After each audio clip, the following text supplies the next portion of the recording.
สบายดีทุกคนมื้อนี้อากาศอยู่เกาหลีก็คือร้อนก็เลยคิดอยากกินเมนูออหลามมื้อวานนี้ไปมินิมาร์ทมาจิก็เลยซื้อขาหมูกับตีนหมูมานำว่าสิเอามาเฮ็ดเมนูออแซ่บๆแล้วก็ต้มพะโล้แต่มื้อนี้ขอเฮ็ดเมนูออก่อนซะมาฮอดขั้นตอนนี้จิก็จะเอาไปล้างทำความสะอาดก่อนเนาะล้างเอากินคาวกินเลือดมันหันออกให้หมดเวลาเฮาไปเฮ็ดออกมามันจะค่อยบ่มีกินจิจะบ่ออกทั้งหมดนี่เด้อจิจะลืมเอาแต่หนังกับตีนในการไปเฮ็ดออกส่วนเหลือนั้นก็จะเก็บเอาไปไว้เฮ็ดพะโล้ในมื้อต่อไปถ้าหากว่าออกหลายกินคนเดียวก็กินบ่หมดหลังจากที่เฮาซอยดูกซอยซีนซอยหยังแล้วหันเฮาก็จะมาเตรียมในส่วนเครื่องเฮ็ดออกกันเลยสิ่งที่จะใส่ในออกก็จะมีมะเขือแล้วก็ผักแล้วก็ป่นงัวแห้งหรือว่าป่นงัวยางที่เขาจะเอาไปย่างหลังจากนั้นเฮาก็ซอยเป็นต้นพอดีคำจิก็จะใส่น้อยเนาะเพราะให้มันไปเหมือดกับซีนพอยังจะใส่เคียบโพงลงไปนำนี่ก็จะใส่ไปเท่านี้เนาะหลังจากนั้นมาเฮาก็มาเตรียมเครื่องกันเลยอันนี้ก็จะเป็นเครื่องหอมที่เฮาจะใส่ออกก็จะใส่ต้นหอมญี่ปุ่นหันไป2ต้นแล้วก็จะใส่มะเขือลงไปประมาณ7หน่วยเครื่องปรุงที่ใส่ก็จะมีผงนัวคาโนหมูเขียว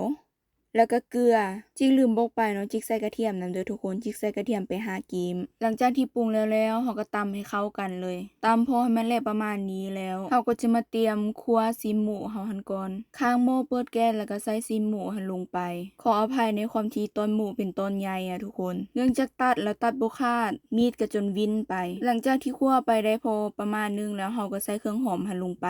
คั่วให้มันเข้ากันเลยเด้อคั่วจนให้มันแห้งประมาณส่ำนี้ละแล้วก็เอาน้ำล้างคกหั่นใส่ลงไปจิก็จะใส่น้ำลงไปอีกเนาะเพราะว่าจะต้มให้ซีหมูหั่นเปื่อยหลังจากนั้นก็จะใส่หัวสิงไข่ลงไปหัวนึงเอามาทุบๆแล้วก็ทอดแบบนี้แล้วก็ใส่ลงไปในหม้อเมนูออต้องใส่หัวสิงไข่ได้หลังจากนั้นเฮาก็จะมาตำข้าวเบื่อกันเลยเพื่อบ่เป็นการเสียเวลาเอาข้าวเหนียวที่เฮาแช่น้ำไว้แต่มื้อคืนเนาะมาตำให้มันละเอียดมันแหลกประมาณนี้เลยหลังจากนั้นก็เอาใส่ไปในหม้ออเนื่องจากข้าวเบื่อติดอยู่ใบซากก็เลยเอาลงไปล้างในหม้อซะหลังจากที่ใส่ข้าวเบื่อไปแล้วเฮาก็คนแล้วก็จะใส่ในส่วนป่นแห้งหั่นลงไปแล้วก็คนให้ทุกอย่างหั่นเข้ากันเฮ็ดเมนูออนี่ได้มั่นคนเลยทุกคนบ่ซั้นข้าวเบื่อมันติดก้นหม้อมาฮอดขั้นตอนนี้เฮาก็จะมาเตรียมผักสุดแล้วนี้ไปสวนกับแม่ย่ามาได้มะเขือมา2หน่วยดีใจแฮงทุกคนมะเขือปลูกเองนี่มากแต่2หน่วยทัดในส่วนผักที่จิกจะใส่เนาะก็จะเป็นผักตุ้มตวงเนาะที่มีรสชาติแบบขมอ่อนๆหน่อยนึงหั่นนะผักตัวนี้แซ่บอยู่เกาหลีออกหลายเฮาก็จะซ้อมเด็ดเอาแต่ยอดกับใบ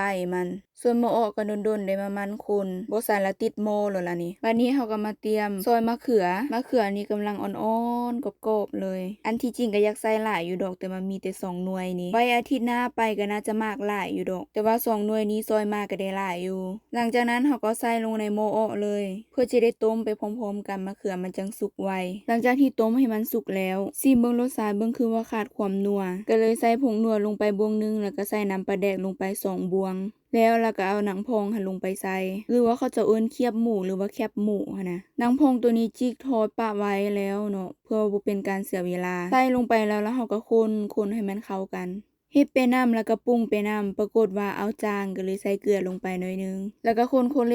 ให้มันเข้ากันหลังจากที่ทุกอย่างสุกแล้วเฮาก็ใส่ผักลงไปเบิ่งคือว่าสิหลายบัดเฮาใส่ลงไปแล้วมันยอบเหลือแต่น้อยเดียวถ้าทุกคนพอมันสุกมานะคนโคเลให้มันเข้ากันถ้าผักสุกหลังจากที่ผักสุกแล้วเฮาก็มาชิมเบิ่งรสชาติมันเพื่อว่าขาดหยังเฮาจะได้เติมใส่อีกฮ้อนก็ฮ้อนหิวข้าวก็หิวข้าวหลังจากที่ชิมไปแล้วก็คือรสชาติแซ่บแฮงทุกคนเป็นอันใช้ได้แล้วก็ปิดไฟเมนูอ้อนี้กินกับข้าวเจ้าบอกเลยแซ่บแห้งตักข้าวเจ้าใส่ถ้วยแล้วก็ตักอ้อหั่นใส่ลงไปดนๆจะได้เฮ็ดเมนูอ้อกินมื้อนี้ขอกินแบบจุกๆหลายๆซะตอนนี้ก็คือพากไปน้ำลายไหลไปตักใส่แบบจุกๆตักใส่แบบเน้นๆในขณะนี้ก็คือกินหอมแห้งมันอาจจะใช้เวลาโดนในการเฮ็ดแต่บอกเลยว่าแซ่บบ่แม่นสิกุมฮอด3คาบพุ่นบ่จักมาเด้อทุกคนกินข้าวนำกัน